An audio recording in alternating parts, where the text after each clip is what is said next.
As we all know, Titanfall 2 is out quite soon, and now we have some interesting comments made during an interview by the Respawn art director Joel Emsley and Chief Operating Officer Dusty Welch. Now, they talked about these things in an interview with PlayStation Lifestyle. Now, the full interview is rather lengthy, and I will link it in the description below this video as always for you to give it a read if you so desire, but I want to focus on a couple of questions in particular. The first of which is regarding pilot skins and whether or not they're going to be paid microtransactions, as well as a few comments they made on the Xbox and PC exclusivity that the original game had. So let's begin with the microtransaction question.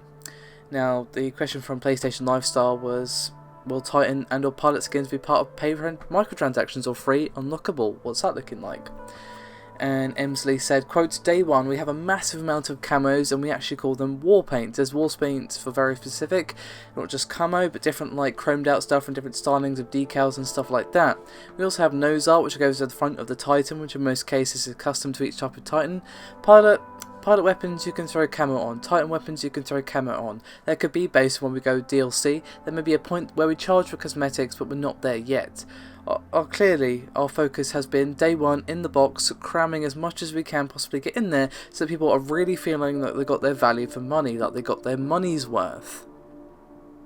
And then they'll basically ask, well, so it basically means you've not got anything planned at the moment, and to which that they pretty much agreed with, and Emsley said, quote, it's not decided on yet, here's also an element of let's release the game, let's wait, we're working on DLC, but we still have a curiosity to see like what type of DLC do we really focus on, rather than just checking out some stuff that we think players might want. We do not want to divide our player base, we need to make sure everyone on the same playing field and has access to the same maps and game modes. So basically, they've not really decided what they're doing with DLC. They're planning on cramming as much content as they possibly can into day one release, which sounds good to me. I definitely like that approach, rather than just be like, hey, you know this thing, you want it, but you can't have it unless you cough up $5.99 or whatever. That's definitely good, and of course, you know, the fact they give out maps and modes for free is definitely a positive as well. It does seem possibly they'll charge you for cosmetics in the future, but we'll have to see what happens in that regard. I'm not going to comment on something that might happen, especially when I don't know how they might do it as well. However, at the start of the video I did mention they would also be talking about the exclusivity regarding the first game. Now, they had a couple of comments here regarding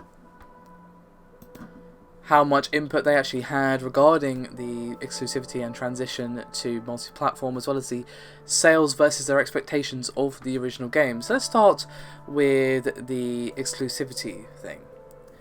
And MC said, quote, that decision is one that was out of our hands, the EA decision with Microsoft.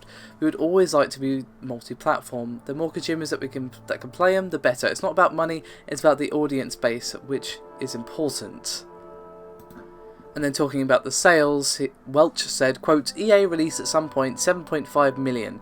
I think we're almost at 11 million unique players. For a single platform early on in the hardware cycle, that's extraordinary. What I've heard from EA is that it's their best-selling new IP ever. So I think back to my early days of all the Call of Duty games, you know, Titanfall 1 well ahead of the sales curve of Call of Duty. The attach rate was much higher. For us, we weren't expecting to be this high level of sales at all. I think if we'd been multi-platform, that would have been extraordinary at launch. And obviously Titanfall 2 did come out, Titanfall 1, did come out on PC as well, but of course, you know, PlayStation was a pretty big sort of audience that just did not get to play the game, and obviously that big success that Titanfall 1 had could have been much better if those, you know, millions of people had even been able to play the game had they wished. So obviously it was not down to Respawn, it was entirely down to EA and Microsoft having their own talk. Of course, I don't think any of us are really surprised by that answer. I think that's pretty much what we all expected to be the case. But it's definitely good that this time around EA have kind of gone, oh, alright then, you can have a multi-platform release. Given the huge success of the first game, I think they would have been very, very silly not to.